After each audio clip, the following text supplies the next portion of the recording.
من الشیطان الرجیم بسم اللہ الرحمن الرحیم وبہ نستعین وهو خیر المعین وصلی اللہ علی سیدنا محمد وآلہ الطاہرین اللہم صل علی محمد وآل محمد وعجل. سیاست امیر المومنین علیہ السلام از نہج البلاغہ آپ کی خدمت میں پیش کیا جا رہا تھا یہ موضوع، اور اس کے ضمن میں ہم خطبہ شقشقیہ کو مطالعہ کر رہے تھے کہ جس میں امام علی علیہ السلام نے اپنے موقف کو بیان کیا ہے کہ نبی صلی اللہ علیہ وسلم کی رحلت کے بعد خلافت سے متعلق ان کی کیا رائے اور ان کا کیا موقف تھا. خطبہ شقشقیہ میں امیر المومنین علیہ السلام نے خلیفہ اول کے اوپر ایک نقد کی اور ان کی حکومت کے بارے میں اپنا موقف ذکر کیا، اور اسی طریقے سے حضرت عمر کے بارے میں بھی اپنے موقف کو ذکر کیا جو سابقہ دروس میں آپ ملاحظہ کر چکے ہیں. آج ہم خطبہ شقشقیہ کے آگے کے حصے کو ہم پڑھیں گے جس میں امیر المومنین علیہ السلام حضرت عثمان سے متعلق اپنے موقف کو ذکر کرتے ہیں. اس طرف توجہ رہے کہ ہمارا اصل موضوع اس ضمن میں یہ چل رہا تھا کہ امام علی علیہ السلام کے دور میں جو سیاسی مسائل پیدا ہوئے اور جو جن مشکلات نے جنم لیا اس کے اسباب کیا تھے. بالآخر یہ سوال ایک بڑا اہم سوال شمار ہوتا ہے کہ امام علی علیہ السلام کے ہاتھ میں 90% ملک ہے، ملک کی پوری آرمی اور فوج ان کے ہاتھ میں ہے، ایجنسیاں ان کے ہاتھ میں ہیں، بیت المال ان کے ہاتھ میں ہے. اس کے باوجود کیا آخر سبب بنا کہ امام علی علیہ السلام ان کے ہاتھ سے یہ حکومت نکل گئی اور امام علیہ السلام کو مظلومیت کے ساتھ مسجد کوفہ میں شہید کر دیا گیا؟ اس کے اسباب کیا ہیں؟ لہٰذا ان اسباب کو صحیح طریقے سے ہم اسی وقت جان سکیں گے کہ جب ہم اس ٹاپک کو مطالعہ کر سکیں یا اس ٹاپک کو پڑھ سکیں کہ امام علی علیہ السلام کے حکومت میں یہ سارے کے سارے فتنے اور یہ سارے کے سارے مسائل کن اسباب کی بنیاد پہ کھڑے ہوئے. یعنی ہم جو تصور امام علی علیہ السلام کی شخصیت کا کرتے ہیں یا جو دین اسلام نے ان کی تعارف، ان کی بلند شخصیت کا تعارف کرایا ہے، اس کے اعتبار سے 90% ملک کا ہاتھ میں ہونا اور اس کے باوجود حکومت کا کمزور ہو جانا یہ ایک تعجب آور چیز ہے یا نہیں؟ پے در پہ جنگوں کا ہونا، پے در پہ بغاوتوں کا ہونا، اپنوں کا ساتھ چھوڑ دینا، لوگوں کا باہر نہ نکلنا، کئی چیزوں کی کئی اسباب ہیں. ان سب کے سب اسباب میں بنیادی سبب کہاں سے شروع ہوا، کہاں سے آغاز ہوا ان مسائل کا، اس کو ہم مطالعہ کر رہے تھے، اور وہ ہے نبی اکرم صلی اللہ علیہ وسلم کی رحلت کے بعد جب خلافت کا مسئلہ امت اسلامیہ میں پیش آیا تو دو گروہ بن گئے. ایک گروہ اس بات کا قائل تھا کہ امام علی علیہ السلام کو خلیفہ ہونا چاہیے، آج بھی وہ اسی طریقے سے تقسیم باقی ہے، جبکہ اس کے مد مقابل مہاجرین اور انصار نے اپنے طور پہ کوششیں کی کہ خلافت کو وہ لے لیں.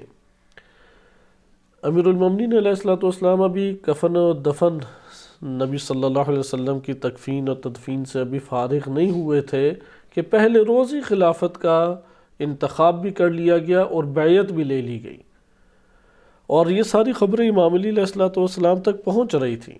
معاشرے نے اچانک ہی امام علیہ السلام سے نظریں پھیر لیں، لوگوں نے ان کے سلام کا جواب دینا ہی چھوڑ دیا، اور چار ناچار جیسے نہج البلاغہ میں خطبہ شقشقیہ میں بھی یہ کلمات موجود ہیں، اور اسی طریقے سے ایک اور خطبہ غالباً خطبہ نمبر 26 ہے، اس کے اختتام پہ بھی یہ کلمات موجود ہیں کہ میرے حلق میں گویا کہ ہڈی پھنسی ہوئی ہے اور آنکھوں میں خس و خاشاک ہے، یعنی آنکھوں میں تنکے پڑے ہوئے ہیں. اس عالم میں بندے کی جو کیفیت ہوتی ہے میری کیفیت ایسی تھی، لیکن صبر کے علاوہ چارہ نہیں تھا، اور اہل بیت علیہ السلام کو میں نے موت کے حوالے کرنے میں بخل کیا. سارے کے سارے شہید ہو جاتا اگر امام اگر تلوار اٹھاتے بھی.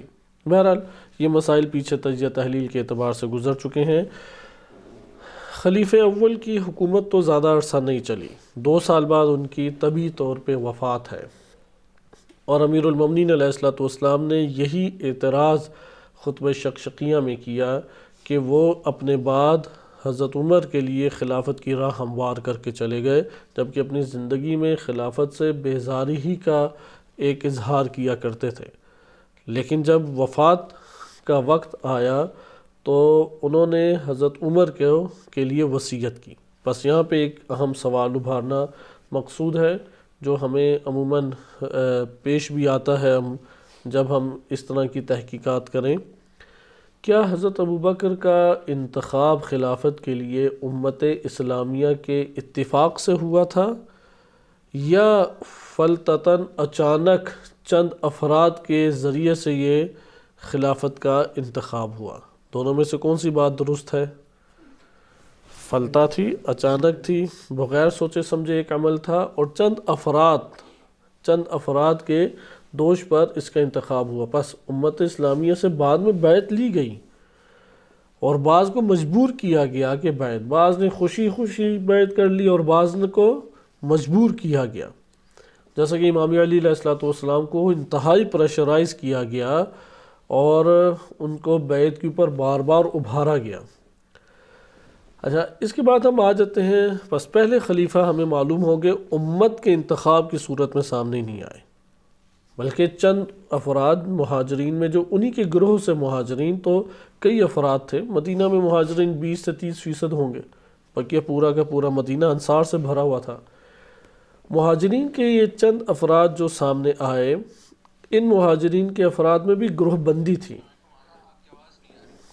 ایک ہمارے پاس گروہ بندی اس حوالے سے موجود تھی کہ امام علی علیہ السلام نے گروہ بندی اس طریقے سے موجود تھی کہ ایک گروہ امام علی علیہ السلام کے ساتھ ہے، جیسے مقداد ہیں، جیسے عمار ہیں، آج کے درس میں بھی یہ بات انشاءاللہ تعالی آگے آئے گی، اور ایک جماعت ہے کہ جس کا تعلق ہے حضرت ابوبکر، حضرت عمر۔ ان میں نمایاں بندے 5-6 بندے ہیں، نمایاں، جو آغاز سے ہی سامنے آ جاتے ہیں، اور اہل سنت میں ان کی قدر و قیمت بھی بہت ہے۔ بالفاظ دیگر امام علی علیہ السلام کو ہٹا کے حضرت ابوبکر کے اور حضرت عمر کے جو جماعت اور گروہ میں جتنے افراد آتے ہیں نمایاں بندے، ان سب کے مجموعے پہ عشرہ مبشرہ کے عنوان سے ایک حدیث اہل سنت کتب میں موجود ہے، خبر واحد ہے، ایک ہی سند ہے اس کی، اگرچہ بعض اہل سنت نے اس کے اوپر اعتراضات بھی کیے ہیں، لیکن صحیح سند روایت وہ شمار اسے کرتے ہیں۔ وہ گروہ میں افراد نمایاں کون تھے، ان کے نام یاد کرنا ضروری ہے۔ اگر ان کے نام یاد نہیں کر پائیں گے تو بہت سارے تاریخی مسائل تجزیہ تحلیل کی صورت میں ہمارے سامنے نہیں آئیں گے۔ یہاں پہ یہ بات ہمارے ذہن میں رہنی چاہیے کہ جب ہم تاریخ کا مطالعہ کرتے ہیں تو تاریخ نقل کے اعتبار سے کوئی اہمیت نہیں رکھتی، تاریخ سے حاضر میں فائدہ اٹھانا ضروری ہے، اور اس کے اوپر ہمارے پاس احادیث اور آیات بھی ہیں۔ مثال کے طور پہ فرعون حضرت موسیٰ علیہ السلام کے دور میں مر گیا، عذاب کا شکار ہوا، وجہ کیا تھی؟ چند اس کی بدعمالیاں تھیں، چند اس کے جرائم تھے، ظلم و ستم کرتا تھا، حجت الہی کا منکر تھا، اللہ کی تعلیمات کو پامال کرتا تھا، اپنے وجود کو ہی رب العالی سمجھتا تھا، کئی اس کے تخریب کارانہ اور انحرافی گمراہ کن نظریات و اعمال تھے۔ ان اعمال کے نتیجہ کیا نکلا؟ وہ مر گیا۔ یہاں پہ اہل بیت علیہ السلام سے روایات آئی ہیں کہ اگر آیت فقط اور فقط اسی فرعون سے متعلق ہوتی تو فرعون مر گیا تو آیت بھی ختم ہو جانی چاہیے یا نہیں؟ پھر اس امت کے لیے اور تا قیامت آنے والے بشر کے لیے اس آیت میں کیا ہدایت ہے؟ صرف اس صورت میں ہدایت ہو سکتی ہے کہ ہم کہیں کہ نہیں، فرعون کے جن اعمال کی وجہ سے وہ تباہی اور بربادی کا شکار ہوا، اگر وہی اعمال آئندہ آنے والی امتوں میں یا آئندہ آنے والے معاشروں میں کوئی ایک فرد بھی انجام دے گا، اس کا انجام بھی یہی ہوگا۔ اس صورت میں آیت زندہ ہے، اس صورت میں ہر دور کے اندر افراد کو متنبع کر رہی ہے، انہیں جگا رہی ہے، انہیں بیدار کر رہی ہے، انہیں انذار کر رہی ہے۔ اس کا نتیجہ یہ نکلتا ہے کہ ہم تاریخ میں جو افراد پڑھتے ہیں در حقیقت یہ کردار ہیں، شخصیات نہیں ہیں۔ اس کردار کے حامل ہر معاشرے میں افراد ہوتے ہیں، اور حق اور باطل کا ٹکراؤ اسی طریقے سے ہر دور میں ہوتا ہے۔ لہٰذا یہ جو نام آپ کی خدمت میں ذکر کیے جا رہے ہیں، اس کو اچھے طریقے سے ذہن نشین کریں، کیونکہ اس طرح کی شخصیات کے حامل افراد آج بھی آپ کو مل جائیں گے، ہر فرقے میں مل جائیں گے اور ہر گروہ میں مل جائیں گے آپ کو۔ لہٰذا اس سے ہم ایک عبرت حاصل کریں اور اصلاح کی کوشش اپنے معاشرے کی اور اپنے وجود میں کریں۔ بہرحال آئیں اب آپ وہ اہم نام یاد کریں۔ پہلا نام جو اس ضمن میں آتا ہے حضرت ابوبکر اور حضرت عمر کے گروہ میں، ان دو شخصیات کے علاوہ، وہ ابو عبیدہ بن جراح ہیں۔ ان کا بھی تذکرہ ہم نہیں تفصیلی پڑھ سکتے، انشاءاللہ کسی اور مقام پہ پڑھیں گے۔ بڑے جرنیلوں میں سے رہے ہیں، یعنی بڑے جنگجوؤں میں سے یہ تھے اور بڑی پر اثر شخصیت تھے۔ اہل سنت نے ان کو امین الامہ کا لقب دیا ہے کہ نبی صلی اللہ علیہ وسلم سے ایک روایت وہ منقول کرتے ہیں کہ ابو عبیدہ بن جراح جو ہیں وہ امین الامہ ہیں۔ البتہ ائمہ اطہار علیہ السلام کی جو روایات صحیح سند ہمارے پاس وارد ہوئی ہیں، اس میں ان کے بارے میں منفی تاثرات دکھائی دیتے ہیں ہمیں احادیث میں۔ یہ ایک اختلاف شیعہ سنی میں بن جاتا ہے۔ بہرحال یہ ایک شخصیت موجود تھی۔ چوتھی شخصیت یعنی حضرت ابوبکر، حضرت عمر، ابو عبیدہ بن جراح، چوتھی شخصیت ہے جناب حذیفہ کا آزاد کرتا غلام سالم۔ یہ بھی ثقیفہ بن سعدہ میں موجود تھا اور انتہائی حامی تھے۔ سالم کون ہے کہ جو حذیفہ کے آزاد کردہ غلام ہیں۔ پانچویں شخصیت ہے سعد بن ابی وقاص۔ سعد بن ابی وقاص ہی کا بیٹا ہے عمر بن سعد کہ جس نے امام حسین علیہ السلام کو کربلا میں شہید کیا۔ سعد بن ابی وقاص بھی بہت بڑا جنگجو ہیں، یعنی آج کی اگر تعبیرات میں آپ کہہ سکتے ہیں کہ وہ جرنیل کے جو آگے بڑھ کے جنگ لڑنے کا حوصلہ بھی رکھتا ہے اور تجربہ بھی رکھتا ہے، اس طرح کے جنگجو ہیں افراد۔ بعض اوقات ہوتا ہے نا کہ معاشروں کے اندر ظاہری عبادات اور میدان جنگ میں آگے بڑھ کے حملے کرنے کو ہی معیار قرار دے دیا جاتا ہے۔ اس کے مطابق سعد بن ابی وقاص ایک بڑی شخصیت ہے۔ بہرحال معاشرے کے اندر نمایاں شخصیات میں سے تھا، چھوٹا قد اس شخصیت کا نہیں ہے۔ ائمہ اطہار علیہ السلام کی روایات میں بھی سعد بن ابی وقاص کی حمایت موجود نہیں ہے۔ یہ حضرت ابوبکر، حضرت عمر کے خصوصی گروہوں میں شمار ہوتے ہیں۔ چھٹی شخصیت ہے عبد الرحمن بن عوف۔ یہ حضرت عمر کے خصوصی مشاور شمار ہوتے ہیں۔ ساتویں شخصیت ہے حضرت عثمان بن عفان جو بنو امیہ سے تعلق رکھتے تھے۔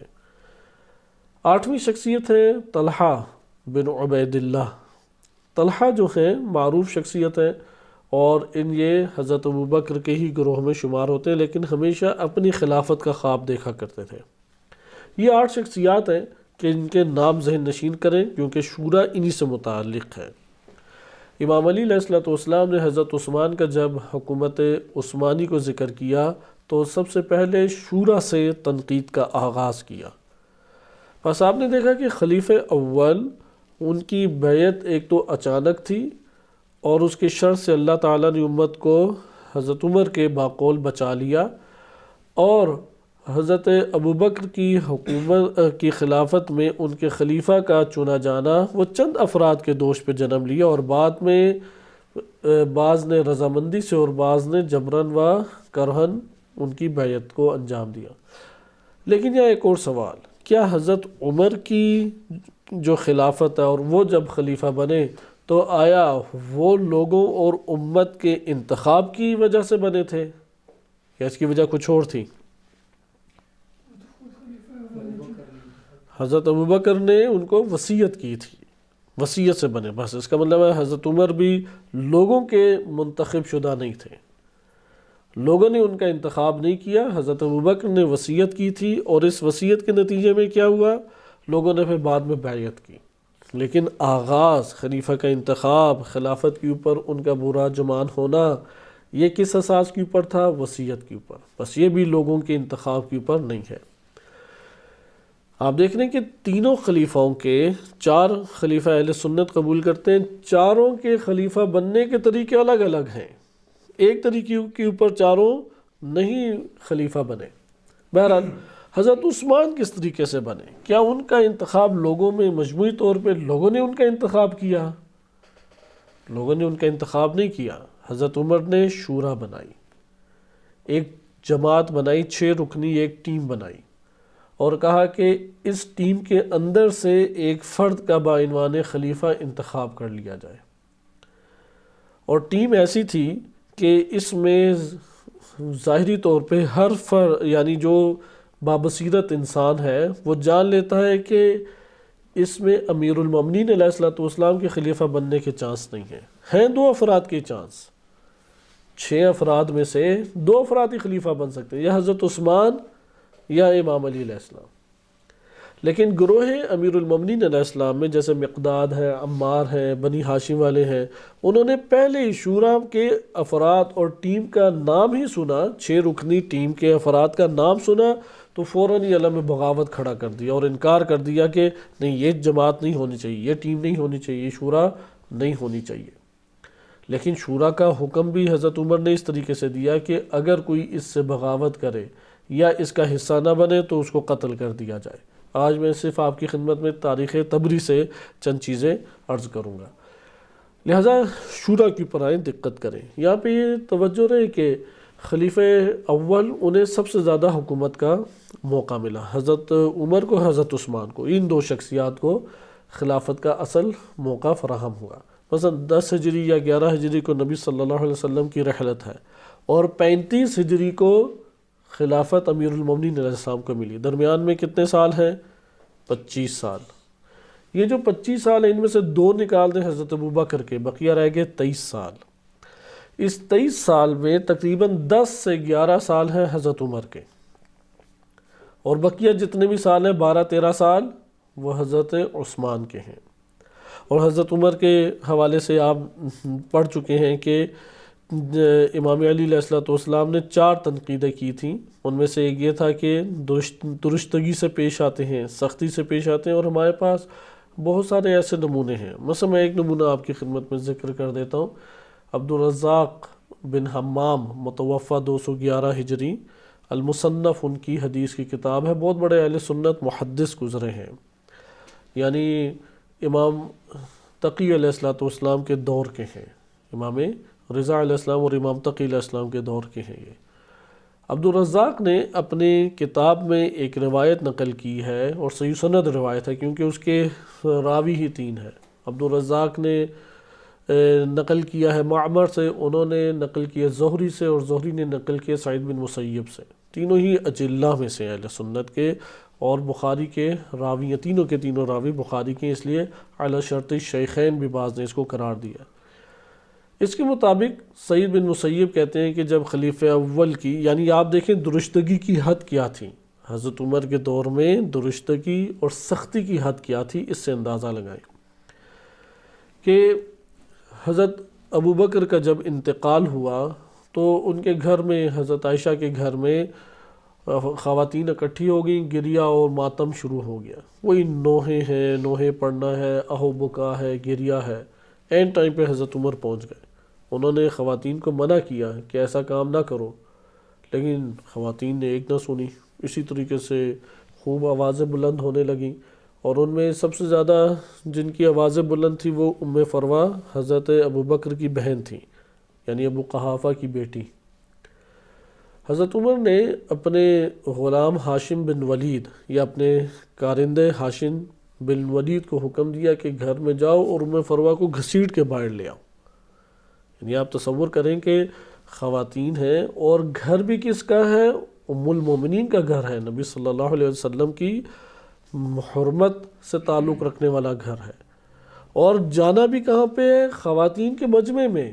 اور پکڑ کے بھی کس نے لانا ہے خواتین کے مجمع سے؟ ایک مرد نے. تو حضرت عمر نے کہا کہ انہیں پکڑ کے لاؤ. اب وہ ہشام بن ولید ہے، ہاشم نہیں، ہشام بن ولید. ہشام بن ولید جیسے ہی آگے بڑھا تو حضرت عائشہ سامنے آ گئی، اور انہوں نے کہا کہ میں اپنے گھر میں تمہیں داخل ہونے کی اجازت نہیں دیتی. تو حضرت عمر نے کہا کہ میں تمہیں داخل ہونے کی اجازت دیتا ہوں، جاؤ داخل ہو جاؤ اور خواتین کو منتشر کرو اور ام فروہ کو پکڑ کے لے آؤ. اب آرڈر مل گیا تو گیا اور گھر میں بلا اجازت حضرت عائشہ کے داخل ہو گیا اور خواتین کے اس مجمع میں داخل ہوا اور کوڑے اس نے چلائے ہوا میں یا ادھر ادھر، دو چار کو مارا، خواتین ساری منتشر ہو کے بھاگ گئیں اور ام فروہ کو پکڑ کے باہر لے آیا، اور ام فروہ ایک خاتون کو گھسیٹ کے زبردستی باہر لے کے آنا، وہ بھی ایک مرد کا، تو یہ خود ایک بڑی تعجب آور چیز ہے۔ اور بعض روایات میں ہے کہ پھر حضرت عمر نے اس کے اوپر حد جاری کی، رونے کی حد، جبکہ نبی صلی اللہ علیہ وسلم کے دور میں شیعہ سنی دونوں کتابوں میں اس فعل کے اوپر کوئی حد نہیں ہے اگر ہم اسے برا مان بھی لیں، لیکن آپ نے دیکھا کہ درستگی کی حد کیا ہے، یعنی حضرت عائشہ اس رونے اور گریہ کو جائز سمجھتی ہیں لیکن حضرت عمر جائز نہیں سمجھتے تھے۔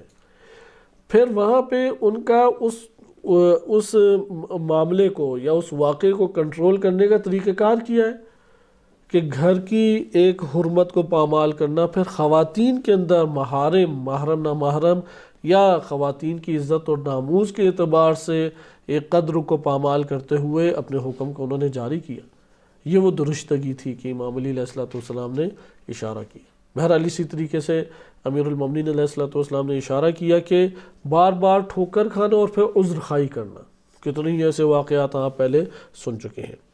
حضرت عثمان کی طرف جب امام علی علیہ السلام آئے، وہ بھی اسی طرح سے ہیں۔ حضرت عثمان کے تو مسائل بہت ہی زیادہ ہیں، ہم ان میں سے بعض پڑھیں گے کیونکہ اگر ہم نے اس کا تجزیہ تحلیل شروع کر دیا تو وہ کئی دروس کے اوپر مشتمل ہو جائے گا۔ ہم صرف خطبہ شقشقیہ کے دامن میں رہتے ہیں اور نہج البلاغہ میں حضرت عثمان کے قتل کے حوالے سے جو امام علی علیہ السلام کے بیانات آئے ہیں اس کو لیتے ہیں، کیونکہ قتل عثمان ایک اہم سبب بنا امام علی علیہ السلام کے دور میں مسائل کو کھڑا کرنے کا۔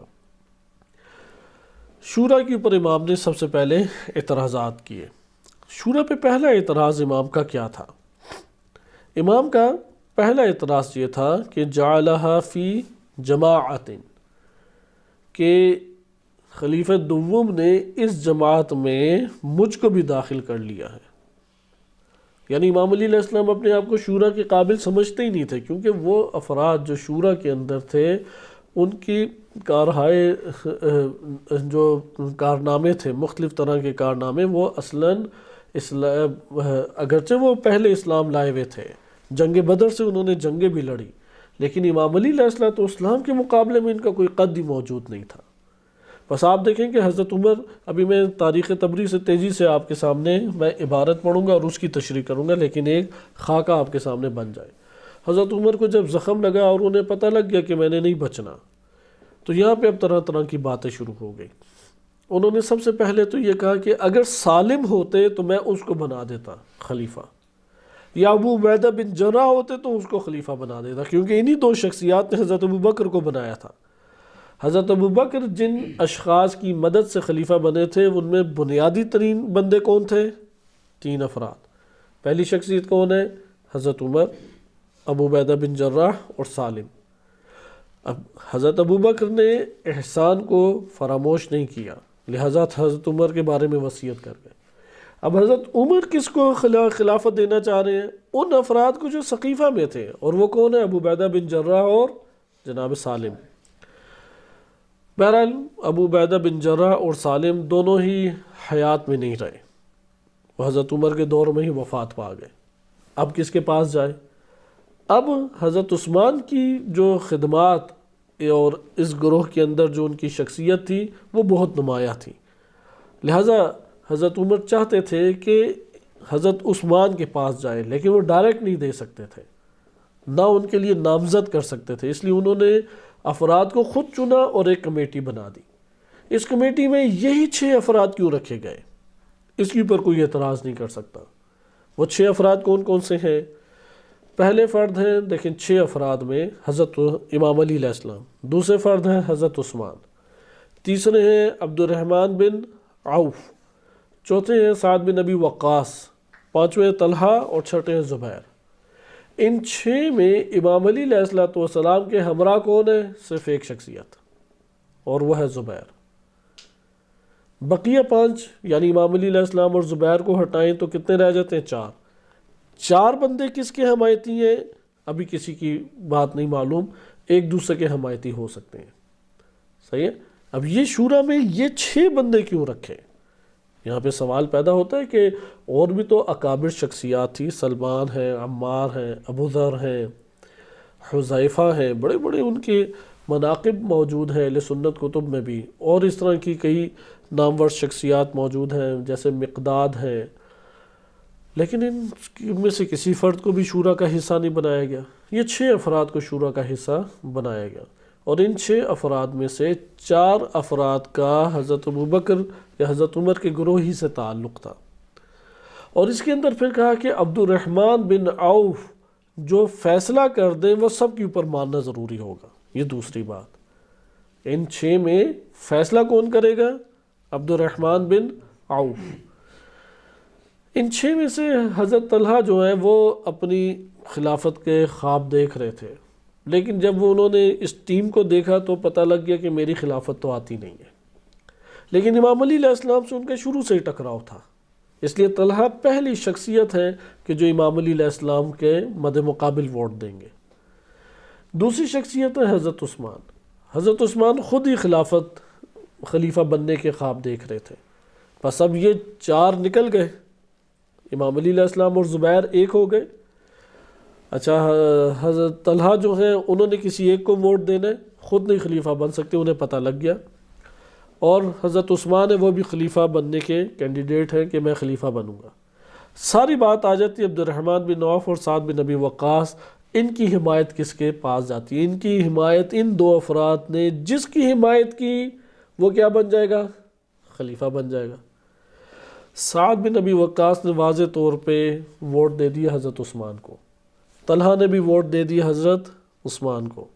اب 3 رہ گئے اور ادھر بھی 3. عبد الرحمن، یہاں پہ اب بات چلے گی. عبد الرحمن بن عوف جس کو منتخب کر دے یا ووٹ دے دے تو وہ کیا ہو جائے گا؟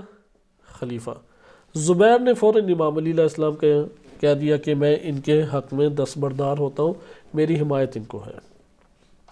یہاں پہ عبد الرحمن بن عوف اب پریشان کن حالت میں کہ میں کس کو ووٹ دوں. 1 رات گزرے، 2 راتیں گزریں، پھر ایک پیشکش کی. کہا کہ اس پیشکش کو جو قبول کرے گا میں اس کی حمایت کروں گا اور وہ خلیفہ بنے گا. کیونکہ جس نے عبد الرحمن بن عوف نے اگر 4 بندے کسی ایک کی کرتے تو عبد الرحمن بن عوف نے پہلے کہا تھا کہ میں 5واں ہوں گا اس کی حمایت میں. صحیح ہے. لیکن اگر 3 ہو جاتے ہیں، 2 ہو جاتے ہیں تو پھر کیا ہوگا؟ پھر یا 5 ایک کی طرف 3 ہے دوسری کی طرف بھی 3 ہو جاتے ہیں عبد الرحمن بن عوف کو ملا کے، تو جس طرف عبد الرحمن بن عوف ہوں گے وہ کیا ہو جائے گا؟ خلیفہ ہو جائے گا. اب عبد الرحمن بن عوف نے اپنا ووٹ دینا ہے. انہوں نے کہا میں تو خلیفہ نہیں بنوں گا، پہلے ہی پیچھے ہو گئے. انہوں نے کہا میں ایک پیشکش کرتا ہوں، اگر اس پیشکش کو قبول کر لیا جس نے بھی وہ خلیفہ ہوگا. سوال، پہلے امام علی علیہ السلام کو پیشکش کریں گے یا حضرت عثمان کو؟ کیونکہ جس نے پیشکش کو قبول کیا وہ کیا ہو جائے گا؟ خلیفہ ہو جائے گا، اور ان کا ووٹ بھی اسی کو مل جائے گا. لہٰذا انہوں نے کہا کہ نہیں، میں خود اس کا انتخاب کروں گا اور میں پہلے امام علی علیہ السلام کو چنتا ہوں، ان کے سامنے پیشکش کرتا ہوں. اور وہ پیشکش یہ ہے کہ آپ یہ عہد و پیمان باندھتے ہیں کہ آپ حکومت جو کریں گے وہ قرآن، سنت اور سیرت شیخین کے اوپر عمل پیرا ہوتے ہوئے حکومت کریں گے. امیر المومنین علیہ السلام نے واضح طور پہ جواب دیا، قرآن اور سنت قبول ہے، سیرت شیخین کے اوپر میں عمل کرتے ہوئے حکومت نہیں کروں گا بلکہ خود سے فیصلہ کروں گا. عبد الرحمن بن عوف نے یہی تقاضا حضرت عثمان سے کہ انہوں نے فوراً ہاتھ بلند کر دیے کہ بالکل، کہ میں سیرت شیخین کے اوپر عمل کرتے ہوئے حکومت کروں گا، یعنی حضرت ابوبکر اور حضرت عمر کے طور طریقوں کو ہی آگے لے کے چلوں گا، اس سے انحراف نہیں کروں گا. تو عبد الرحمن بن عوف گویا کہ ایک تکبیر کا نعرہ لگایا اور حضرت عثمان کو چن لیا. یہاں پہ کیا امام علی علیہ السلام کو معلوم نہیں تھا کہ وہ خلیفہ بن پائیں گے یا نہیں بن پائیں گے؟ یا جیسے ہی شورا کے افراد کا انتخاب کیا گیا انہیں پتہ لگ گیا کہ میں خلیفہ نہیں بن سکوں گا؟ اور حقیقت یہی ہے، صرف امام علی علیہ السلام نہیں، ان کے گروہ سے یا جماعت امیر المومنین علیہ السلام سے تعلق رکھنے والے اکابر صحابہ نے فوراً یہ سنتے ساتھ ہی فوراً کہہ دیا کہ یا امام آپ تو پھر اس دفعہ باہر نکل گئے اور آپ کو خلافت نہیں دی جائے گی۔ آئے اب ہم اس کو دیکھتے ہیں۔ نہج البلاغہ میں امام علی علیہ السلام نے 5 نکات کے اوپر 6 نکات ہیں، 6 نکات ذکر کیے ہیں تنقید کے۔ 7واں نکتہ تھوڑا تفصیلی ہے، وہ اگلے درس میں انشاءاللہ آئے گا۔ پہلا کہا کہ خلافت کو ایک جماعت میں محدود کر دیا۔ آیا اگر آپ اس بات کے قائل ہو جائیں کہ نبی صلی اللہ علیہ وسلم نے کسی کو خلیفہ نہیں بنایا تو ایک جماعت میں خلافت کو محدود کیا جا سکتا ہے؟ یعنی یہ بات آپ قرآن کریم یا نبی صلی اللہ علیہ وسلم کی کس سیرت سے لے کے آئے کہ خلافت کو ایک جماعت میں بند کر دیا جائے؟ ابھی عدد نہیں ہم دیکھ رہے کہ 6 ہیں، 5 ہیں، 4 ہیں، 100 ہیں، 1000 ہیں۔ ایک جماعت میں کس ضابطے کے تحت، کس میزان کے تحت ایک جماعت میں خلافت کو بند کیا گیا؟ یعنی اس کے اوپر امام علی علیہ السلام کا پہلا اعتراض تھا کہ تم نے خلافت کو کہ ان 6 میں سے ایک خلیفہ بنے گا، کیوں؟ کس بنیاد پہ؟ کس نے یہ حق دیا کہ اس جماعت کے اندر خلافت کو تم بند کر دو؟ ایسا یہ پہلا اعتراض تھا۔ دوسرا، امام فرماتے ہیں زعم انی احدہم، اور انہوں نے گمان کیا کہ میں اس جماعت میں سے ایک ہوں، جبکہ حقیقت میں پہلے ہی باہر ہوں۔ حقیقت میں اس جماعت کے اندر گویا کہ نہیں ہوں۔ جب انہوں نے نام سنے تو فوراً کہا گویا کہ نہیں ہوں۔ پھر کہا فیا للہ وللشورى، کہ خدایا میرا کیا واسطہ اس شورا سے؟ شورا کے اوپر اب اعتراض کیا کہ میرا شورا سے کیا تعلق اور واسطہ؟ یعنی امام کو پہلے ہی پتا تھا کہ میں اس شورا کے اندر ایک کٹ پتلی ہوں۔ حضرت عثمان کے لیے خلافت کو گویا کہ پیش کر دیا گیا ہے، اور امت جو ہے وہ اس سے ایک نو دھوکہ کھا جائے گی۔ سارے کے سارے دھوکہ نہیں کھائیں گے، امیر المومنین علیہ السلام کے افراد اپنی جگہ پر موجود ہیں، لیکن ایک اس طرح سے جال بنایا گیا کہ امام کو پھر خلافت سے دور کر دیا گیا۔ اس لیے فرمایا کہ یا للہ وللشورى، اے پروردگار میں کہاں اور شورا کہاں؟ میرا اس شورا سے کیا تعلق؟ مجھے لوگ گمان کر رہے ہیں کہ میں شورا کا ایک فرد ہوں گے جسے خلافت مل سکتی ہے۔ پھر آگے ذکر کرتے ہیں کہ تیسرا اعتراض، بس آپ نے دیکھا کہ پہلا اعتراض کیا ہے جماعت میں بند کرنا، دوسرا اعتراض کیا ہے کہ میرا شورا سے کیا تعلق ہے، تیسرا اعتراض کہ متى اعترض الریب فی مع الاول منهم حتى صرت اقرن الى هذه النظائر، کہ امام اپنی شخصیت امت کے سامنے پیش کرتے ہیں کہ نبی صلی اللہ علیہ وسلم کے اعتبار سے امام علی علیہ السلام صرف ان کے برادر نہیں بلکہ نفس رسول تھے۔ لا نبی بعدی صحیح سنت تواتر کے ساتھ شیعہ سنی دونوں کتب میں آئی ہے کہ جو موسیٰ اور ہارون کے درمیان نسبت تھی وہی امام علی علیہ السلام اور رسول اللہ صلی اللہ علیہ وسلم کے درمیان نسبت تھی، علم کے اعتبار سے، قضاوت کے اعتبار سے، عبادت کے اعتبار سے، شجاعت کے اعتبار سے، فداکاری کے اعتبار سے، اور دیگر فضائل در فضائل ہیں۔ لہذا امام فرماتے ہیں کہ پہلے کا ہی مجھ سے مقایسہ نہیں کیا جا سکتا تھا، یعنی خلیفہ اول جو ہے حضرت ابو بکر کے ساتھ ہی میرا مقایسہ نہیں کیا جا سکتا کہ میری شخصیت انتہائی ان کی نسبت بلند ہے، اصلاً قابل مقایسہ نہیں ہے خلیفہ اول و دوم کے ساتھ۔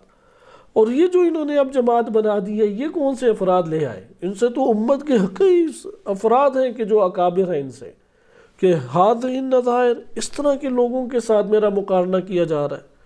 یعنی میری شخصیت کا کمپیریزن عبد الرحمن بن عوف، سعد بن ابی وقاص، طلحہ، زبیر، عثمان، اس طرح کی شخصیات کے ساتھ کیا جا رہا ہے۔ امام کو اس کے اوپر بڑا اعتراض تھا۔ مثلا عبد الرحمن بن عوف کی آپ روایت پیچھے پڑھ چکے ہیں جو بخاری میں آئی ہے، عبداللہ بن عباس ہیں، انہوں نے قرآن سکھایا انہیں، عبد الرحمن بن عوف کو۔ اس سے آپ اندازہ لگائیں امام علی علیہ السلام کی شخصیت کہاں اور علمی اعتبار سے عبد الرحمن بن عوف کی شخصیت کہاں، اور مختلف طرح کے کارنامے جو جنگوں میں انجام پائے، اگرچہ یہ جنگجو شخصیات تھیں لیکن کہاں امام علی علیہ السلام کی فداکاریاں اور کہاں یہ شخصیات۔ لہذا امام کا تیسرا اعتراض یہ تھا کہ افسوس ہے کہ پہلے سے ہی میرا کمپیریزن نہیں کیا جا سکتا تھا، اور اب یہ افراد امت کے درمیان سے ایسا جھمگٹا لے آئے کہ ان کو میری شخصیت کے ساتھ مقارنہ کیا جا رہا ہے۔ چوتھا اعتراض یہ تھا لیکنی اسففت اذ اصف وطرت اذا طاروا فصغا، لیکن کہتے ہیں کہ صبر کے علاوہ چارہ نہیں ہے۔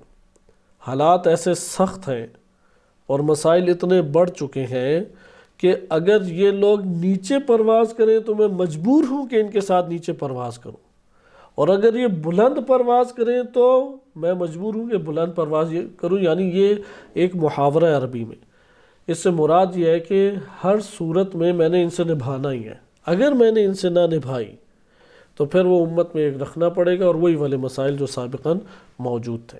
اس لیے چوتھا امام کے کیا ہے اعتراض کہ اس طرح سے حالات اور اس طرح سے ایک جال بچھایا گیا کہ چار ناچار مجھے شورا کا حصہ بننا پڑا اور ایک نو قبول کرنا پڑا۔ پانچواں اعتراض جو خطبہ شقشقیہ میں امام علی علیہ السلام کا ہے کہ رجل منکم لذغنہ، کہتے ہیں شورا میں سے ایک تو وہ ہے کہ اس نے مجھ سے شروع سے دشمنی رکھی ہے، اس کے دل میں مجھ سے کدورت اور عداوت پہلے سے ہی موجود ہے۔ یہ کس کی طرف اشارہ ہے؟ حضرت طلحہ کی طرف اشارہ ہے۔ دوسرا کہا کہ وَمَالَ الْآخِرُ لَسِحْرِهِ مَا حَنٍ وَحَنٍ، کہ دوسرا جو ہے وہ اپنی دامادی کی بنیاد کے اوپر کبھی اس طرف مائل ہوتا کبھی اس طرف مائل ہوتا، اور وہ اپنی خلافت کے خواب دیکھنے لگا۔ یعنی یہ کس کی طرف اشارہ ہے؟ دامادی کی بنیاد پہ حضرت عثمان کی طرف اشارہ ہے۔ یہاں پہ سوال پیدا ہوتا ہے ادھر دامادی سے کیا مراد ہے؟ ادھر دامادی سے مراد نبی اکرم صلی اللہ علیہ وسلم کی بیٹی جناب رقیہ کے داماد ہونا ہے، اور اسی طریقے سے بعد میں حضرت زینب سے ان کی شادی ہوئی۔ اس کو انشاءاللہ ہم اگر ممکن ہوا تو آج تھوڑا سا زیر بحث لے آئیں گے، وإلا اگلے درس میں ملاحظہ کریں گے کہ نبی اکرم صلی اللہ علیہ وسلم کی بیٹیاں 4 ہیں یا 1، اور حضرت عثمان کی 2 سے کس طرح سے شادیاں ہوئیں۔ اگر آپ بالفرض مان لیں کہ 4 بیٹیاں تھیں تو 4 بیٹیوں میں سے 2 بیٹیاں ان سے حضرت عثمان کی شادی ہے، نکاح ہے۔ اسی وجہ سے اہل سنت کیا لقب دیتے ہیں؟ ذو النورین۔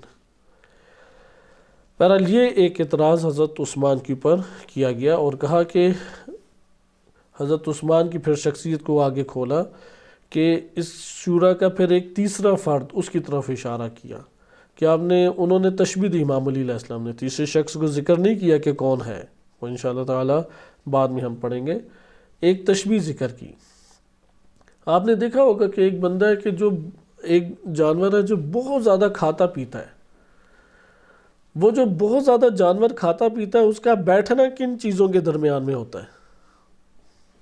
2 چیزوں کے درمیان، ایک طرف چارہ کھا رہا ہے اور دوسری طرف سے وہ یہ فضلہ نکال رہا ہے۔ صحیح ہے؟ فضلہ کیا ہے؟ نکال رہا ہے۔ بس وہ چارہ کھاتے کھاتے ادھر ہی فضلہ کر رہا ہے، جیسے بھیڑ بکریاں بھینسیں اونٹ وغیرہ دیکھو گے چارہ کھا رہے ہیں ادھر ہی پھر پھینکتے ہیں اور ادھر ہی وہ بیٹھ بھی جاتے ہیں۔ کہتے ہیں ان میں سے تیسرا شخص تو ہوا ہے کہ جس نے اسی طریقے سے مال کو اڑایا اور کھایا، اور اس کی جو زندگی کٹی ہے وہ یہی کھانے اور نکالنے کے درمیان ہے، اور اس طریقے سے وہ اللہ کے مال کو نگل لیتا تھا جیسے بہار کے موسم میں اونٹ جو ہے وہ پودوں کو اور پھولوں کو کھا جاتا ہے، وہ ایک ہی دفعہ منہ چراتا ہے اور ساری چیزوں کو ہڑپ کر لیتا ہے۔ یہ اب آپ آج کے دور میں اونٹ ہمارے ارد گرد نہیں ہے، اس تشبیہ کو سمجھنے کے لیے آپ بالآخر نیٹ کا سہارا لیں کہ اونٹ فصل ربیع میں بہار کے موسم میں کس طریقے سے چرتا ہے اور کس طریقے سے نکلتا ہے اور ہڑپ کرتا ہے۔ کہا کہ تیسرا شخص وہ ہے، اس کا مجھ سے کیا تعلق، اس نے تو میری طرف مائل ہی نہیں ہونا۔ اب ہم تبری سے کچھ حصہ پڑھتے ہیں، اور تبری سے میں آپ کے سامنے جو حصہ پڑھ رہا ہوں یہ اردو میں ترجمہ ہوا ہے۔ اردو میں یہ جلد بنتی ہے، تیسری جلد بنتی ہے، جلد سوم، کیونکہ ہر جلد کے 2 حصے ہیں۔ یہ نیٹ کے اوپر موجود ہے، اس لیے آپ خود بھی اس کا ضرور مطالعہ کریں اس موضوع کو پڑھنے کے لیے، کیونکہ اس کا جاننا ہمارے لیے انتہائی اہمیت رکھتا ہے کہ کیا شورا میں ہوا اور شورا کس طریقے سے کامیاب ہوئی، اور امام علی علیہ السلام کیوں منتخب نہیں ہو سکے امت کے درمیان، کیونکہ شورا میں جس کو بھی خلیفہ چنا گیا بعد میں لوگوں نے آ کے اس کے ہاتھ بیعت کی، نہ کہ امت نے اسے چنا۔ امت سے تو پھر بعد میں انہوں نے بیعت لی، جیسے خلیفہ اول کے لیے لی تھی، خلیفہ دوم کے لیے لی، خلیفہ سوم کے لیے بھی کیا لی، امت سے بیعت لی انہوں نے۔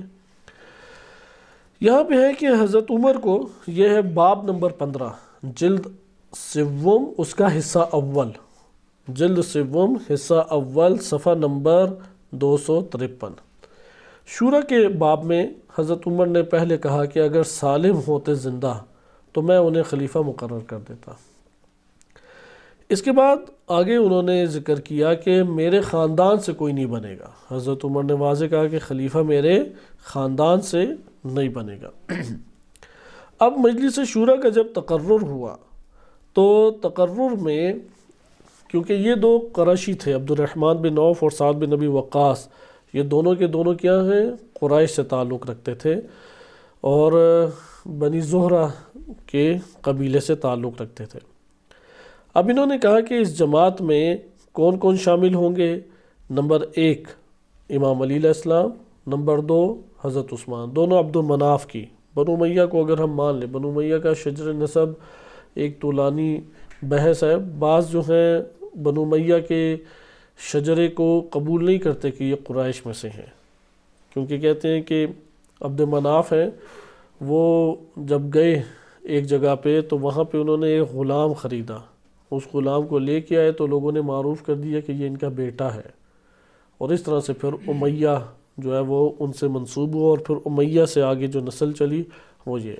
بعض کہتے ہیں کہ نہیں ایسا نہیں ہے، عبد الشمس کی اولاد میں سے تھے، بہرحال اپنے مقام پہ پڑھیں گے۔ حضرت عثمان چونکہ بنو امیہ سے تعلق رکھتے ہیں، اس لیے اگر ہم اس شجرے کو مان لیں کہ ہاں عبد الشمس اور عبد الشمس کے والد ہیں عبد مناف سے دونوں ہو گئے۔ اس کے بعد عبد الرحمن بن عوف اور سعد بن ابی وقاص، یہ نبی اکرم صلی اللہ علیہ وسلم کے ماموں لگتے ہیں۔ کس اعتبار سے؟ کہ حضرت آمنہ بنت وہب سلام اللہ علیہا، ان کا تعلق بھی زہرہ قبیلے سے تھا، اور بنی زہرہ سے وہ تھیں، اور بنی زہرہ آگے جا کے قریش سے ملحق ہو جاتا ہے۔ زبیر بن عوام نبی اکرم صلی اللہ علیہ وسلم کے حواری تھے اور چچا زاد تھے، اور یعنی پھپھی زاد تھے، پھپھو کے بیٹے لگتے ہیں۔ امام علی علیہ السلام سے بھی یہی رشتہ داری ان کی بنتی ہے۔ اور طلحہ ہے، طلحہ بن عبید اللہ، طلحہ ابن عبید اللہ یہ بنی تیم سے ہیں، حضرت ابو بکر کے قبیلے سے تعلق رکھتے ہیں۔ یہ وہ افراد ہیں جن کا انتخاب کیا گیا۔ اس کے بعد حضرت عباس کا مشورہ طبری نے نقل کیا، وہ میں آپ کے سامنے پڑھ دیتا ہوں کہ ادھر لکھا ہوا ہے اس طرح سے ترجمہ۔ اس کے بعد یہ لوگ چلے گئے، اس وقت حضرت عباس نے حضرت علی سے کہا تم ان کے ساتھ شامل نہ ہونا۔ دیکھیں حضرت عباس پہلے جان گئے، اب شورا حضرت عمر نے جب معین کی تو حضرت عباس کیا مشورہ دے رہے ہیں طبری کے مطابق کہ تم ان میں شامل نہ ہونا۔ انہوں نے کہا، یعنی امام علی علیہ السلام نے کہا، میں مخالفت کو ناپسند کرتا ہوں۔ ہم انشاءاللہ وحدت اسلامی کے عنوان سے اختتام کے اوپر ایک بحث کریں گے، آپ ان تمام موارد کو اپنے ذہنوں میں نوٹ کرتے جائیں۔ امیر المومنین علیہ السلام نے آخر خوف کی وجہ سے، دباؤ کی وجہ سے ان سب کے سامنے اپنی خلافت کو جانے دیا، یا کوئی اور ایک بڑا ہدف ان کے پیش نظر تھا؟ لہذا آپ سب جگہوں پہ دیکھیں گے کہ امام علی علیہ السلام کا ایک موقف سب جگہ نمایاں ہے کہ میں وحدت کو پامال نہیں کرنا چاہتا۔ وحدت اسلامی کی اس قدر قیمت ہے، یعنی امت کے اندر وحدت قائم رہے۔ اگر یہ وحدت ختم ہو گئی، انتشار آیا، تو بیرونی دشمن آپ پہ غالب آ جائے گا۔ لہذا ادھر بھی امام کا کیا جملہ ہے؟ فرماتے ہیں، حضرت عباس کہتے ہیں کہ تمہیں دیکھو تم تو خلیفہ نہیں بنو گے، اس لیے تم اپنے آپ کو نہ شورا میں لے کے جاؤ، پہلے ہی باہر ہو جاؤ احتجاجاً، لوگوں کو بھی پتہ لگ جائے، سب افراد کے سامنے عیاں ہو جائے۔ امام نے کیا فرمایا؟ میں مخالفت کو ناپسند کرتا ہوں۔ اس پر حضرت عباس نے کہا کہ پھر تم وہ بات مشاہدہ کرو گے جس سے تم پسند نہیں کرتے ہو، یعنی تمہیں خلیفہ نہیں بنایا جائے گا۔ اگلے دن صبح کے وقت حضرت عمر نے ان حضرات یعنی امام علی علیہ السلام، حضرت عثمان، سعد بن ابی وقاص، عبد الرحمن بن عوف، زبیر بن عوام ان کو بلایا اور کہا میں نے غور کرنے کے بعد تمہیں مسلمانوں کا سردار اور رہنما پایا ہے، خلافت تمہارے اندر رہے گی۔ اس کے اوپر ہم امام علی علیہ السلام نے کیا کیا؟ اعتراض کیا، کیوں اس جماعت میں خلافت رہے گی؟ لیکن حضرت عمر کا کیا کہنا ہے؟ خلافت تمہارے اندر رہے گی، کیونکہ جب رسول اللہ صلی اللہ علیہ وسلم کی وفات ہوئی تو وہ تم لوگوں سے مطمئن اور خوش تھے۔ آیا یہ معیار بنتا ہے؟ کیا امت میں اور افراد نہیں تھے کہ جن سے خوش تھے رسول اللہ صلی اللہ علیہ وسلم؟ مقداد ہیں، عمار ہیں، حذیفہ ہیں، یا سلمان ہیں، اور ایک بڑی تعداد ہے صحابہ کرام کی، ان سے خوش نہیں تھے؟ بہرحال حضرت عمر نے پہلا کیا معیار بیان کیا کہ تم سے خوش تھے اور تم رائے راست میں رہے ہو، تو مجھے عوام کے بارے میں تم سے برخلاف کسی قسم کا اندیشہ نہیں کیا، یعنی عوام تم لوگوں کے برخلاف قدم اٹھائے۔ البتہ اس بات کا اندیشہ ضرور ہے تم آپس میں اختلاف کرو گے اور اس کی وجہ سے عوام میں بھی اختلاف پیدا ہو جائے گا۔ اچھا، اب کیا کیا؟ اب اس کے بعد ہم نیچے آتے ہیں کہ مشورہ وغیرہ لینے کے بعد بعد وفات مشورے کی ہدایت، کہا کہ یہ حضرت عمر نے پھر ایک نوٹس جاری کیا، کیونکہ ان کی طبیعت خراب ہو گئی، اور پھر انہوں نے حضرت عبد الرحمن بن عوف آئے اور شور و غل مچ گئی، یعنی ایک قسم کی بے ہوشی حضرت عمر پہ طاری ہو گئی، تو شور و غل مچ گیا کہ شاید اس دنیا سے رخصت ہو گئے۔ تو عبد الرحمن بن عوف نے اس جگہ پہ حالات کو قابو کیا اور کہا کہ ابھی زندہ ہیں۔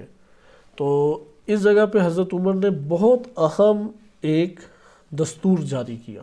اس سے پہلے والا آپ دستور دیکھ چکے ہیں کہ 6 افراد میں مقید کر دینا۔ اب دوسرا دستور سنیں وہ کیا ہے؟ وہ دوسرا دستور یہ تھا، فی الحال تم مشورے سے کنارہ کشی کرو، جب میں مر جاؤں تو 3 دن تک صلاح مشورہ کرو۔ یہ کس کو کہہ رہے ہیں؟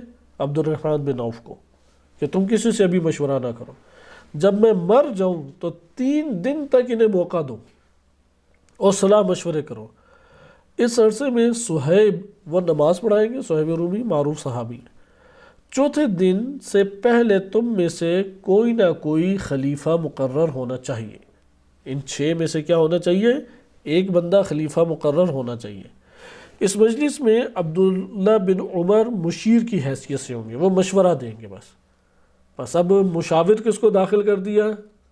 عبداللہ بن عمر کو، اور ان کا انتخاب کے معاملے میں کوئی دخل نہیں ہوگا۔ طلحہ تمہارے معاملے میں شریک ہوں گے، اگر میں 3 دن کے اندر آ جائیں تو انہیں میں اپنے معاملے میں شریک کر لوں گا، یعنی طلحہ آگے تو ٹھیک ہے ہم اسے شامل کر لیں گے، وَإِلَّا بعد میں تم اسے شامل کر لینا۔ بہرحال اب آئیں اگلا مرحلہ۔ اگلے مرحلے میں یہ ٹیم ہو گئی، اب اس ٹیم کے اندر خلافت کا انتخاب کتنے دن میں ہونا ضروری ہے؟ 3 دن سے اوپر نہیں ہونا چاہیے۔ چوتھے دن سے پہلے کیا ہو جانا، یعنی فجر سے پہلے خلیفہ کا انتخاب ہو جائے، اور حضرت عمر کے مرنے کے بعد صلاح مشورے کس نے شروع کرنے ہیں؟ عبد الرحمن بن عوف نے۔ اس لیے عبد الرحمن بن عوف کا کردار انتہائی اہمیت کا حامل ہے۔ عبد الرحمن بن عوف مثلا وہ حضرت عثمان کے پاس جائیں گے، امام علی علیہ السلام کے پاس جائیں گے، دیگر افراد کے پاس جائیں گے، لوگوں کے درمیان جائیں گے، پوچھیں گے تم لوگوں کی رائے کیا ہے، صلاح مشورے کر کے پھر وہ انتخاب کریں گے۔ یہ جب جناب مقداد کو پتہ لگا تو مقداد بن اسود نے کہا، جب تم مجھے قبر میں دفن کر چکو تو اس جماعت یعنی مجلس شورا کو گھر میں اکٹھا کرو تاکہ وہ اپنی جماعت میں سے کسی کو خلیفہ منتخب کر سکیں، میں اپنی زندگی میں اسے قبول نہیں کرتا۔ مقداد بہت بڑا نام تھا۔ مقداد کے بارے میں آپ روایات پڑھ چکے ہیں کہ نبی اکرم صلی اللہ علیہ وسلم کے رحلت کے بعد خلافت امیر المومنین علیہ السلام ان کا حق ہے اس ٹائم یا نہیں، اس کے اوپر امت کے اندر ایک دراڑ پڑ گئی، اور 3 کے علاوہ سب کے دلوں میں کچھ نہ کچھ آیا۔ صحیح ہے، ارتد الناس، اہل سنت ادھر ارتداد سے مرتد ہونا لیتے ہیں، مرتد ہونا نہیں ہے ادھر، یعنی خلافت امیر المومنین سے منہ پھیر لینا۔ 3 کے علاوہ سب نے منہ پھیر لیا۔ وہ 3 کون ہیں؟ سلمان، عمار اور مقداد۔ اور ان میں بھی مضبوط ترین کون رہا؟ مقداد۔ مقداد کے بارے میں روایت ہے کہ لوہے کے ٹکڑوں کی طرح ان کے مضبوط ان کا دل ہے مقداد کا، ایک ذرہ برابر ان کے وجود میں شک نہیں گزرا۔ بہرحال مقداد کا آپ نے ادھر دیکھا جذباتی بیان، انہوں نے کہا کہ میں جب تک قبر میں نہیں اتر جاتا مجلس شورا کو برپا نہیں ہونے دینا چاہوں گا، میں اس کی مخالفت کرتا ہوں۔ اچھا، پھر صہیب کو حضرت عمر نے وصیت کی کہ تم 3 دن تک مسلمانوں کو نماز پڑھاؤ، اور علی، عثمان، زبیر، سعد بن ابی وقاص، عبد الرحمن بن عوف اور طلحہ اگر وہ آ جائیں، کسی ایک جگہ پہ جمع ہو جائیں، اور عبداللہ بن عمر کو بھی شریک پاؤ، تو پھر اس معاملے میں انتخاب کا حق تو عبداللہ بن عمر کو نہیں ہے، لیکن ان کے سر کے اوپر تم کھڑے ہو جاؤ۔ اگر 5 متفق ہو جائیں، ایک شخص مخالف ہو تو اس ایک شخص کا سر تلوار سے قلم کر دو۔ 4 متفق ہو جائیں، 2 مخالف ہو، دونوں کی گردن اڑا دو، کیونکہ یہ موقع ہی نہیں آیا، 3 دن بن گئے نا بندے۔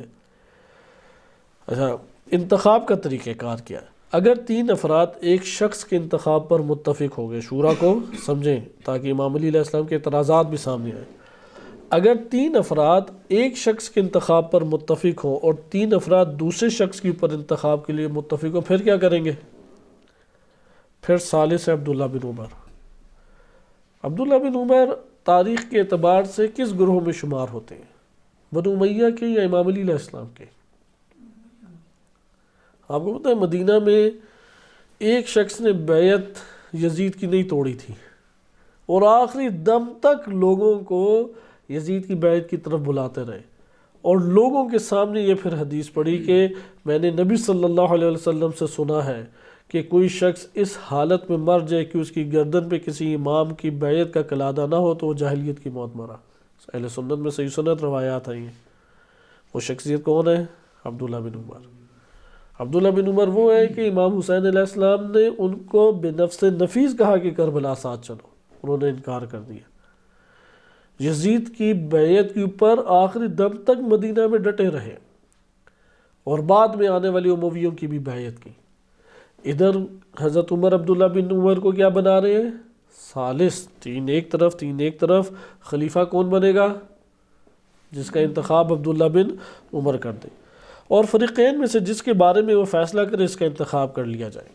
اگر وہ عبداللہ بن عمر کے فیصلے کو تسلیم نہ کریں تو ان لوگوں کی حمایت کرو جن کے ساتھ عبد الرحمن بن عوف ہوں۔ دوسرا معیار دیکھا؟ اگر عبداللہ بن عمر کے فیصلے کو دونوں ہی تقسیم پارٹیاں نہ کریں، آپ کس کو بنائیں؟ عبد الرحمن بن عوف، جس کی حمایتی ہیں، اور باقی لوگوں کا کیا کریں؟ قتل کر دو، کیونکہ قتل کی اوپر ہی بات آتی تھی۔ آخر مسلمانوں میں ایک روش کہیں سے تو آئی نا، قتل کر دو، ہر معاملے میں قتل کے لیے اقدام کرو۔ اور اگر وہ لوگوں کے متفقہ فیصلے سے انحراف کریں تو بقیہ کو کیا کر دو؟ قتل کر دو۔ آ جائے اب امام علی علیہ السلام کا فیصلہ۔ یہ تو آپ کے سامنے ہو گیا شورا میں انتخاب کیسے ہونا ہے، کہ اگر 4 ایک طرف ہوں، 2 مخالف ہوں، 2 کو قتل کرو، 1 مخالف ہو 1 کو قتل کرو، 3 ہو جائیں، عبداللہ بن عمر جس کا فیصلہ کریں وہ خلیفہ، عبداللہ بن عمر کا فیصلہ نہ مانے عبد الرحمن پھر جس گروہ میں ہے اور وہ جس کا فیصلہ کرے وہ خلیفہ، عبد الرحمن بن عوف کا اگر کوئی حکم نہ مانے پھر تو جو حکم نہیں مانے گا اسے کیا کر دو؟ قتل کر دو۔ امام علی علیہ السلام اس کے بعد یہ لوگ باہر آ گئے، یہ اندرونی میٹنگ تھی۔ حضرت علی علیہ السلام نے اپنے بنی ہاشم کے ساتھیوں سے کہا اگر میں تمہارے مشورے پر عمل کروں تو تم کبھی خلیفہ نہیں بن سکو گے، کیونکہ بنی ہاشم نے فوراً ہاتھ کھڑے کر دیے کہ یا امام آپ اس کا حصہ نہ بنیں، کیونکہ آپ کو خلافت ہی نہیں ملنی۔ مقداد نے بھی یہی کہا، حضرت عباس نے بھی یہی کہا۔ اس لیے یہ آج شیعوں کا اپنا نتیجہ نہیں ہے کہ شورا جو ہے وہ بنائی ایسی گئی تھی کہ امام علی علیہ السلام کو خلافت نہ ملے۔ ہمارے سامنے تاریخ طبری، قدیم ترین تاریخ اور دیگر تواریخ میں بھی یہی وارد ہوا ہے۔ تاریخ میں واضح طور پہ امام علی علیہ السلام سے تعلق رکھنے والا گروہ پہچان چکا تھا کہ امام علی علیہ السلام کو نکال دیا گیا ہے۔ عباس ہے، مقداد ہے، بنی ہاشم کا قبیلہ ہے، تو امام نے انہیں کہا کہ میں تمہارے مشورے پہ عمل نہیں کروں گا، کیونکہ کبھی بھی پھر ہمارے ہاتھ میں خلافت نہیں آئے گی، پھر تو ہم ہمیشہ کے لیے باہر کر تو کچھ نہیں پائیں گے۔ ہم لشکر کشی تو کر نہیں سکتے، لشکر کشی اس وقت نہیں کر سکتے تھے کہ جب نبی صلی اللہ علیہ وسلم کی رحلت ہوئی تھی، اب تو خلیفہ اول و دوم کا دور گزرا، ایک بڑا دور گزرا ہے 23 ہجری تک۔ اتنے میں ان کی ملاقات حضرت عباس سے ہوگی تو حضرت علی علیہ السلام نے فرمایا کہ وہ خلافت ہمارے پاس سے چلی گئی ہے۔ وہ بولے تمہیں کیسے معلوم؟ وہ کہنے لگے کہ عثمان کو میرے ساتھ شامل کیا گیا اور انہوں نے حضرت عمر سے فرمایا ہے کہ تم اکثریت کا ساتھ دینا، نیز اگر 2 افراد کسی ایک کی حمایت کریں اور دوسرے 2 افراد کسی اور کی حمایت کریں تو تم ان کے ساتھ رہو جن میں عبد الرحمن بن عوف ہو۔ یہ کس کو حضرت عمر نے کہا ہے؟ عثمان کو الگ نصیحت، حضرت عثمان کو بھی کیا کہا ہے کس کا ساتھ دینا ہے؟ نتیجہ عبد الرحمن بن عوف کا ساتھ دینا ہے۔ پہلے بندے ایک جگہ جمع ہو رہے ہیں، حضرت عثمان کو الگ آ کے کہا دیکھو عبد الرحمن بن عوف کا ساتھ دینا، بقیہ مسئلہ حل ہو چکا ہے۔ لہٰذا سعد اپنے چچا زاد بھائی کی مخالفت نہیں کریں گے۔ چچا زاد بھائی کون ہے ان کا؟ سعد کا عبد الرحمن بن عوف، کیونکہ دونوں ایک ہی قبیلے سے ہیں نا۔ بس کس کا پلڑا بھاری ہو گیا؟ عبد الرحمن بن عوف کو کہا کہ یہ جس کا فیصلہ کر دے وہ کیا ہے؟ خلیفہ۔ اور عبد الرحمن بن عوف ان کی حمایت کے لیے الگ الگ کس کو وصیت کی جا رہی ہے؟ حضرت عثمان کو۔ سعد بن نبی وقاص سے تو توقع ہی نہیں تھی کہ وہ امام علی علیہ السلام کا ساتھ دیں گے۔ کیوں؟ کیونکہ قبائلیت موجود تھی۔ قبائلیت کی اساس کے اوپر خلیفہ اول کا انتخاب ہوا تھا یا نہیں؟ قبائلیت کی اساس، قریش کی اساس کے اوپر ہوا تھا نا، اس لیے قبائلیت تو خلافت کے لیے موجود تھی۔ لہٰذا انہوں نے کہا کہ سعد اپنے چچا زاد بھائی کی مخالفت نہیں کریں گے۔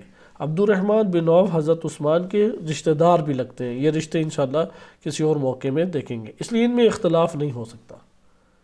بس اب آپ نے رشتہ داریاں دیکھیں، طلحہ نے تو بننا نہیں ہے، بالآخر وہ امام علی علیہ السلام کی دشمنی کی وجہ سے ایک کا ساتھ دے دیں گے، صحیح ہے۔ عبد الرحمن بن عوف وہ حضرت عثمان کے چچا لگتے ہیں، غالباً نانکوں کی طرف سے ان کے چچا نہیں، نانکوں کی طرف سے ان کے رشتہ دار لگتے ہیں۔ کون؟ عبد الرحمن بن عوف۔ سعد بن نبی وقاص انہوں نے بھی بننا نہیں، انہیں پتہ ہے مجھے تو ووٹ کسی نے بھی نہیں دینا، وہ اتنی اہلیت ہی نہیں رکھتے تھے، لہٰذا انہوں نے کس کے لیے ضمن میں اپنے آپ کو رکھ دیا؟ عبد الرحمن بن عوف۔ بس 3 تو افراد اکٹھے ہو گئے، حضرت عثمان، سعد بن نبی وقاص اور عبد الرحمن بن عوف۔ یہاں پہ سوال، چوتھا بندہ ان کے ساتھ جڑ گیا تو پھر خلیفہ کا انتخاب ہو جانا یا نہیں؟ وہ چوتھا کون ہے جو ان کے ساتھ جڑے گا؟ طلحہ۔ اور کیوں جڑے گئے طلحہ؟ امام علی علیہ السلام سے ٹکراؤ اور دشمنی کی وجہ سے۔ لہٰذا آئیں اب دیکھیں تیزی سے کہ حضرت عبد الرحمن حضرت عثمان کو خلیفہ مقرر کریں گے یا حضرت عثمان عبد الرحمن کو خلیفہ مقرر کریں گے۔ یہ والی بات جو ہے یہ نقل کون کر رہا ہے جو میں آپ کے سامنے سارا پڑھ رہا ہوں؟ یہ اصل میں گفتگو چل رہی تھی حضرت عباس اور امام علی علیہ السلام کے درمیان۔ حضرت عباس سے امام علی علیہ السلام نے کہا کہ خلافت ہمارے ہاتھ سے چلی گئی۔ عباس نے کہا کیوں چلی گئی؟ شاید ہم کوشش کریں تو مل سکتی ہے۔ تو امام علی علیہ السلام نے فرمایا نہیں مل سکتی۔ کیا دلیل ہے؟ کہا کہ پہلی دلیل یہ ہے کہ میں نے خود حضرت عمر سے یہ سنا ہے، انہوں نے بلایا تھا حضرت عثمان کو اور حضرت عثمان کو کہا تھا تم اکثریت کا ساتھ دینا اور حمایت کس کی کرنا؟ عبد الرحمن بن عوف کی۔ صحیح امام علی علیہ السلام کا تجزیہ ہے۔ یہاں پہ جو تبریر میں تجزیہ پیش کیا جا رہا ہے کس کا تجزیہ ہے؟ امیر المومنین علیہ السلام کا، کہ حضرت عثمان کو پہلے کا عبد الرحمن بن عوف کا ساتھ دینا۔ نمبر 2، عبد الرحمن بن عوف حضرت عثمان کے رشتہ دار بھی ہیں۔ نمبر 3، سعد بن نبی وقاص چچا زاد ہیں۔ نمبر 4، طلحہ سے کوئی توقع نہیں ہے کہ ہمیں وہ ووٹ دے، تو 4 بندے تو ایک جگہ ہو گئے۔ اور پھر کہا کہ عبد الرحمن بن عوف حضرت عثمان کے رشتہ دار ہیں اور وہ حضرت عثمان ہی کو خلیفہ مقرر کریں گے، کیونکہ عبد الرحمن بن عوف کا یہ قد تھا ہی نہیں کہ وہ خلیفہ بن جائے، صحیح ہے، اس لیے صرف حضرت عثمان اس میں نمایاں تھے کہ جو خلیفہ بن سکتے تھے۔ لہٰذا اگر باقی 2 طلحہ اور زبیر بھی میرے ساتھ رہے تو ان سے مجھے کوئی فائدہ نہیں پہنچے گا۔ کیوں فائدہ نہیں پہنچے گا؟ کیونکہ عبد الرحمن بن عوف جس سائڈ ہے حضرت عمر نے کہا کہ وہی خلیفہ بنے گا۔ اگر بالفرض مان لے کہ زبیر اور طلحہ میری طرف ہوئے تو پھر کوئی فائدہ نہیں پہنچے گا۔ حضرت عباس کا اب جواب امام علی علیہ السلام کو۔ حضرت عباس نے کہا جب میں نے تم سے کوئی بات کہی تو تم آخر میں وہی بات لے کے میرے پاس آئے جو مجھے ناپسند ہوتی ہے۔ میں نے نبی اکرم صلی اللہ علیہ وسلم کی وفات پہ تمہیں مشورہ دیا تھا کہ تم نبی صلی اللہ علیہ وسلم سے دریافت کر لو کہ یہ معاملہ خلافت کس کے سپرد ہوگا، لیکن تم نے یہ بات نہیں مانی۔ یہ اہل سنت کتب میں روایت وارد ہوئی ہے کہ حضرت عباس کہتے تھے کہ امام علی علیہ السلام کو آپ پوچھ لیں۔ بہرحال آگے اب آیت دیکھیں، آئندہ کا طریقہ کار، ہیڈنگ ہے۔ حضرت علی علیہ السلام نے فرمایا اگر حضرت عثمان رہ گئے تو میں انہیں ان کی باتیں یاد دلاتا رہوں گا، اور اگر وہ وفات پا گئے تو تم لوگ اس معاملے میں پھر اپنے درمیان گردش میں لاؤ اور جو تم فیصلہ کر سکو بہرحال وہ کرو۔ یہ ہمارے پاس ایک شورا کے اعتبار سے وہ مقدمہ آیا جو کہ آپ نے ملاحظہ کیا۔ اب مجلس شورا کا انعقاد کب ہوا؟ جب حضرت عمر مدفون ہو گئے اور اہل شورا کو جمع کرنے کی باری آئی تو مسور بن مخرمہ کے گھر میں جمع کیا گیا۔ مسور بن مخرمہ آپ نے شاید پہلی دفعہ نام سنا ہے، صحابی ہیں، بخاری میں ان سے کئی روایات ہیں۔ آپ نے ایک روایت سنی ہوگی، اہل سنت کتب میں آئی ہے، امام علی علیہ السلام نے ابو جہل کی بیٹی سے شادی کی کوشش کی۔ صحیح، کس کی بیٹی سے؟ یہ صحیح بخاری میں روایت ہے، اس لیے اہل سنت اس سے بڑا گہرا اعتقاد رکھتے ہیں، گویا کہ قرآن میں نعوذ باللہ آئی ہو، جبکہ امام علی علیہ السلام پہ کھلی تہمت ہے۔ اور کیونکہ اس کے یہ بنتی ہے نبی اکرم صلی اللہ علیہ وسلم کی نعوذ باللہ ایک اہانت بنتی ہے، کیونکہ واقعہ اس طرح مسور بن مخرمہ کہتا ہے کہ میں نے سنا کہ امام نبی اکرم صلی اللہ علیہ وسلم ممبر پہ گئے اور کہا کہ اگر علی اللہ کے دشمن کی بیٹی سے نکاح کرنا چاہتا ہے تو مجھ محمد کی بیٹی کو طلاق دے دے، کیونکہ اللہ کے دشمن اور اللہ کے دوست کی بیٹی یہ گھر میں جمع نہیں ہو سکتی، کیونکہ شریعت میں کوئی ایسا، آپ جانتے ہیں کہ شیعہ سنی دونوں میں کوئی ایسا حکم شرعی نہیں ہے، اور امام علی علیہ السلام کبھی ایسا قدم بھی نہیں اٹھا سکتے، اور نہ کبھی شادی کی۔ جناب سیدہ سلام اللہ علیہا ان کی شہادت ہو گئی رحلت رسول کے اہل سنت کے مطابق 6 مہینے بعد، تو امام علی علیہ السلام کر سکتے تھے یا نہیں شادی؟ انہوں نے تو کوئی شادی نہیں کی۔ لہذا مسور بن مخرمہ اس کا شمار بنو امیہ کے گروہ سے ہوتا ہے۔ اب یہ شورا کا منعقد ہو رہی ہے حضرت عثمان ہی کے گروہ سے تعلق رکھنے والے شخص کے درمیان، مسور بن مخرمہ کے درمیان میں ہو رہی ہے۔ یہاں پہ اب حضرت عبد الرحمن بن عوف نے بہرحال کوشش کی، بھاگ دوڑ کی، اور آخر میں نتیجہ یہ نکلا کہ حضرت عثمان کو اس پیشکش کی بنیاد پہ کہ ان 3 نے ووٹ دے دیے، طلحہ نے بھی، سعد بن ابی وقاص نے بھی، اور حضرت عثمان خود موجود تھے۔ ادھر زبیر نے کس کو ووٹ دے دیا؟ امیر المومنین علیہ السلام کو۔ سوال کہ اب کیا کیا جائے؟ تو طبری نے یہ بات بیان کیا اور قدر تفصیل سے بیان کی ہے۔ پیشکش کی عبد الرحمن بن عوف نے، اور موقع بھی دیا، سوچیں یا امام علی علیہ السلام کو، آپ شیخین کی سیرت پہ عمل کریں گے یا نہیں؟ تو انہوں نے واضح انکار کیا کہ شیخین کی سیرت کے اوپر میں عمل نہیں کروں گا، حضرت ابوبکر اور حضرت عمر کی سیرت کے طور طریقوں کے اوپر میں علی بن ابی طالب نہیں چلوں گا۔ یہ اہل سنت کتب میں واضح طور پہ وارد ہوا ہے۔ اس کے اوپر حضرت عبد الرحمن بن عوف نے چوتھے دن فجر کے موقع پہ یا فجر کی نماز سے کچھ دیر پہلے حضرت عثمان کا اعلان کر دیا، اور اس طرح حضرت عثمان خلیفہ منتخب ہو گئے۔ یہ وہ 6 نکات آج آپ کی خدمت میں ذکر کیے ہیں، 4 کی تشریح آج ہمارے پاس تاریخ تبریز سے سامنے آ گئی۔ حضرت عثمان کی بقیہ شخصیت کے حوالے سے انشاءاللہ اگلے درس میں ہم ملاحظہ کریں گے۔ وصلی اللہ علی سیدنا محمد وآلہ الطاہرین۔